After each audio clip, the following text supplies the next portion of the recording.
Most people think that anything under a 1% reply rate means you have deliverability issues. They panic, switch domains, change email providers, and completely overhaul their infrastructure. But here's what they don't realize: it's not always a deliverability problem. Sometimes you're just offering the wrong thing to the wrong people.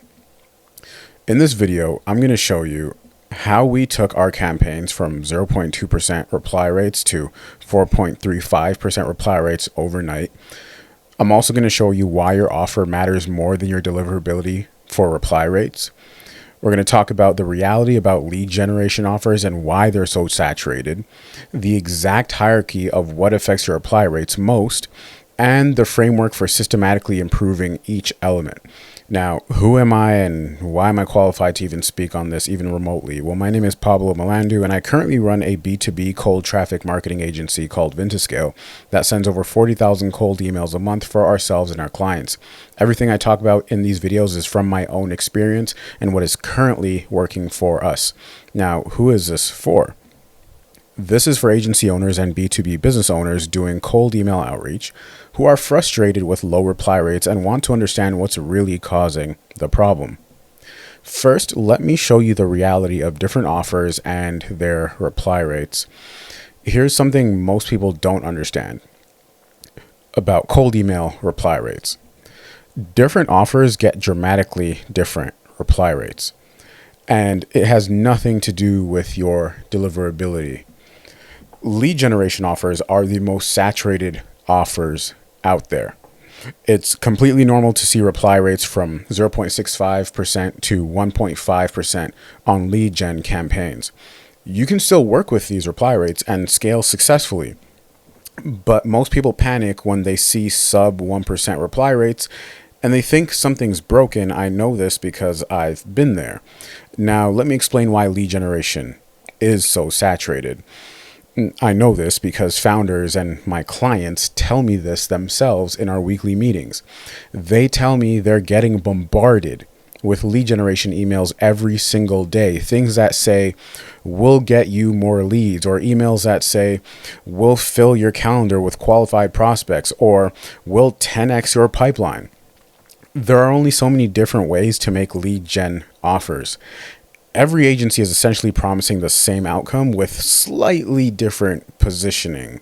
But here's what's interesting about offers we send on behalf of our clients. And I'm telling you this so that hopefully you can take something and use it in your business or in your cold outbound. When we send emails promoting our clients' actual services, we get much higher reply rates because these offers are unique to that specific business, or at least a lot less saturated than a lead gen offer. So a law firm's legal services, a consultant's expertise, a software company's tool, these offers aren't competing with 500 other identical lead generation pitches, for example. They are essentially competing in their own specific market with their own specific value proposition. So here's the lesson.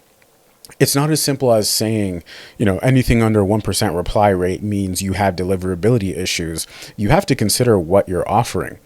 If you're doing lead generation outreach, 0.7 to 1.5% might be perfectly normal. If you're promoting a unique service or product, you should expect much higher rates. This is important because the context of all this matters more than the raw number. And I remember pulling my hair out trying to figure out how to fix our deliverability issues when I realized that lead gen is just saturated.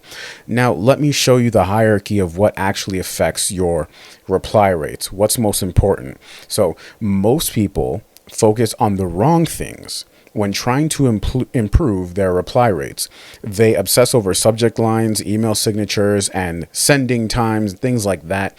But here's the real hierarchy of what actually moves the needle in order of impact. Number one, your offer. This is by far the biggest factor. A great offer can overcome mediocre copy, but great copy can't save a terrible offer. If you're promoting lead generation to a market that gets 50 lead gen emails per week or per day, like B2B SaaS, you are fighting an uphill battle.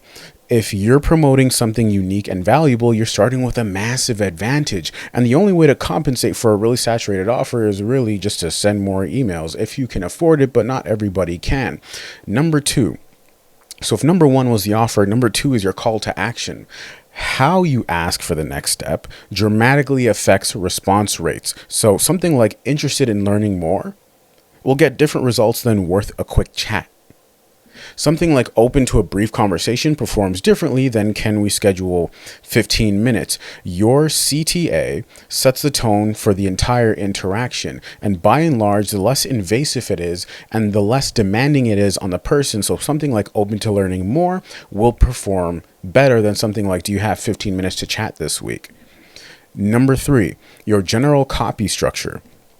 So this is your email flow, the personalization, the overall messaging, how you put the email together, how it looks. Now, ask yourself, are you leading with value or are you leading with your credentials, for example? In other words, are you making it about them or are you making it about you? What's the ratio between you, your company versus me, we, what we did, right?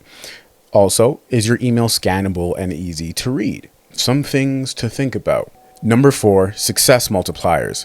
This is a secret weapon that almost no one talks about. These are the trust building elements like social proof, landing pages, and credibility indicators. These are extremely important and will allow you to raise your reply rate floor by at least 1%, if not at least 0.5%, meaning if you're averaging 0.6%, you'll start to average 1.1%. Most people get this backwards. They spend 80% of their time on copy and 20% of their time thinking about how to stand out in the marketplace, when it should be the opposite. In a saturated market, your success multipliers, i.e. social proof, social presence, how you stand out, your landing page, the content you put out, why do you think I'm making this YouTube video right now? In the world of cold traffic marketing, it's one of the only ways to prove that I'm not a scammer and that I'm a real person. Now, let me show you our actual case study once we started implementing all these things, the offer positioning, the CTAs, everything we spoke about, the success multipliers, right? So we had a campaign that was getting 0.27% reply rates very recently. This was for a lead generation offer, helping businesses get more qualified prospects. We used the classic "will fill your calendar" positioning. We were targeting the right people. Our copy was solid. Our infrastructure was fine, but we were getting almost no responses. So here's what we changed overnight. Instead of promoting lead generation services, we started promoting the client's actual expertise. What do I mean by that? Well, instead of saying we'll get you more leads, we positioned it as, hey, we can get you X new clients by doing Y for you. We went from selling a commodity service to promoting a unique expert's knowledge. It's all mumble jumble. What do I mean in simple terms? Well, in simple terms, we did our very best to not make this sound like lead gen. How? Well, instead of 5 new leads, we said things like, we can connect you with 5 new business owners who need X. Same targeting, same infrastructure, same basic copy structure, just completely different offer positioning. Connector, intro versus get you leads, right? Conversion optimization versus get you leads, right? And all this experimentation, well, what happened as a result? As a result of this, our reply rate jumped from 0.27% to 4.35% literally overnight, with very little touch points and very little emails sent. But here's the deeper lesson, because I'm not one to just parade reply rates, right? So this wasn't about just changing the words in our email. It was about understanding that we were competing in an oversaturated category. Lead generation emails are white noise to most business owners, but expert advice and specific solutions cut through that noise. Now, let me show you the framework for systematically improving each element. So let's talk about your offer first. Ask yourself, what am I really selling? What are you really selling? If it's lead generation, appointment setting, or marketing services, you're in a crowded space. So ask yourself, can you position it as something more specific and unique? So instead of marketing services, can it be conversion rate optimization for SaaS companies? Instead of lead generation, can it be referral program development for professional services? Things like that. Now, for your CTA, I would say test different levels of commitment. This is just, things like worth exploring, right? Something not really invasive versus worth a quick call, which is maybe a little bit more invasive, versus worth 15 minutes next week, which is even more invasive, and see what happens. This is about testing and iteration. What you will find is that lower commitment CTAs often get higher response rates, but higher commitment CTAs often lead to more qualified conversations. So find the balance for your specific offer and market. That's CTA. Now let's talk about your copy structure and how you structure the email. Lead with their problem, not your solution, however you go about that. And I have other videos talking about this, but make it about their business, not your credentials.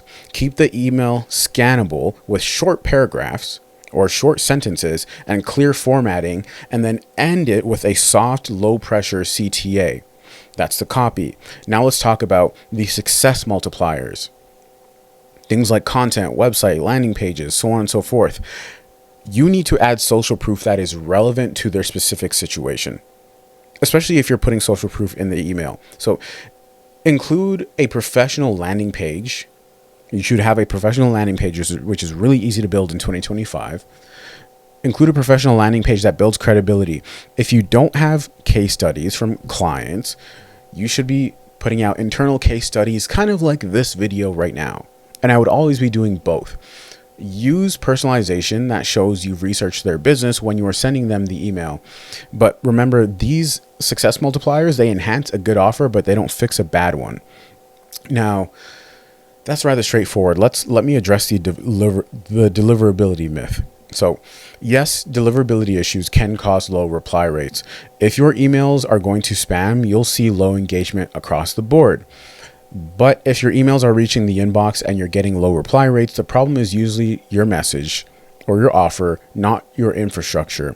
And I will say this, if you're sending anything under than 1,000 emails per day, you probably don't have deliverability issues. Let's just keep it 1,000 here, right? Anyway, so here's how to tell the difference if you're having deliverability issues or if it's something else, if it's like your offer or whatever it is. If you're getting some replies, but they're mostly negative, so not interested, remove me, your deliverability is probably fine. Things like unsubscribe, you're fine. Just send more emails. If you're getting zero engagement whatsoever, then you might have a deliverability issue. I would also consider things like targeting. So I remember targeting construction tech and legal tech, and these just very small markets with very small TAM. Maybe I reached out to 100 people. I would be looking at your targeting, and also how many people are you actually reaching out to before you decide you had a deliverability issue, right? If it's anything under 1,000 and you didn't get any replies, just send more emails before you come to that conclusion, right? That's one thing that I messed up my whole business. I messed up Vintascale and delayed us 3 weeks because I thought we were having deliverability issues. So I threw out all our inboxes because I thought they were all burnt, and I started from scratch with a 2 to 3 week warm up. And we didn't have deliverability issues. I was just reaching out to the wrong people and pausing campaigns way too early without giving ourselves a fighting chance. So most people, point being, jump to the deliverability conclusion too quickly. Here's what I suggest your implementation strategy be. First off, start by honestly evaluating your offer. Are you promoting something that 50 other people are also promoting to the same prospects? If so, that's fine. But if so, how can you make it more unique and specific? This is worth giving it some thought for an hour or two. Ask yourself if you can narrow your niche a little bit, or at least change your positioning or the wording of the positioning, or add a unique angle with different wording. Next, test different CTAs. So try softer approaches before harder asks. Try both. Try worth exploring before ready to schedule a call, and then optimize your copy structure. And that should come last because these templates are good enough anyway that you'll find on the internet. But point is, lead with their problems, and not your solutions. Make every sentence as much about them as possible and their business. And then finally, Last but definitely not least, probably one of the most important things is layer in success multipliers. So things like content, but only after you've nailed the fundamentals. So the compound effect of getting all this stuff right, right? When you have a unique offer, the right CTA, solid copy, your copy only has to be, 75 to 80% good, like a B plus, and you just send more emails, right? But solid copy and strong credibility signals, so content, and people can Google you and things like that, because that's the first thing they're going to do when they receive your cold email or your cold call. When you have all of this checked off, everything starts to compound, right? So higher reply rates means more conversations. More conversations means more opportunities to refine your pitch. Better pitch performance means higher close rates. Higher close rates means more case studies and social proof. More social proof means even higher reply rates. And it becomes a positive feedback loop that accelerates your growth. Now, common mistakes that kill reply rates. Let's talk about it. Mistake number 1, copying what everyone else is doing. If every other agency in your space uses the same positioning, I'll get you 5 leads in 30 days or else you don't pay, you'll get lost in the noise.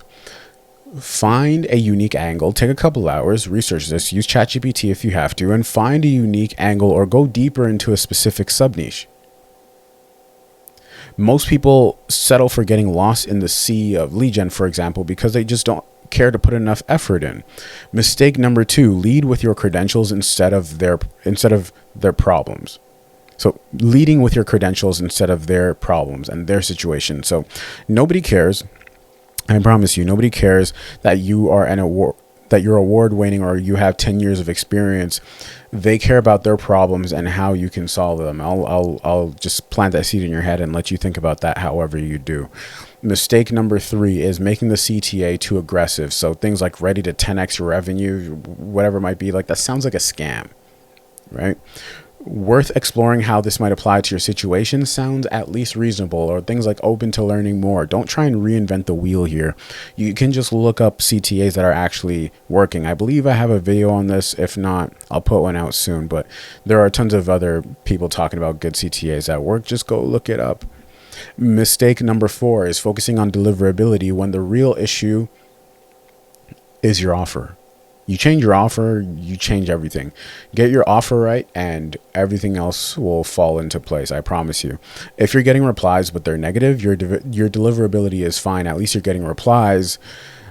The problem is your message, not your infrastructure. So what should your next steps be? Here's what I would do. Audit your current offer against your competitors, right? So just, in other words, ask yourself how many other people are promoting essentially the same thing to the same prospects.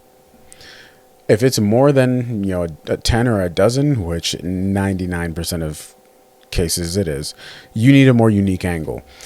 Test softer CTAs in your current campaigns. Replace interested in a call with worth exploring. Track the difference in response rates and response quality. Rewrite your copy to focus entirely on their problems and outcomes.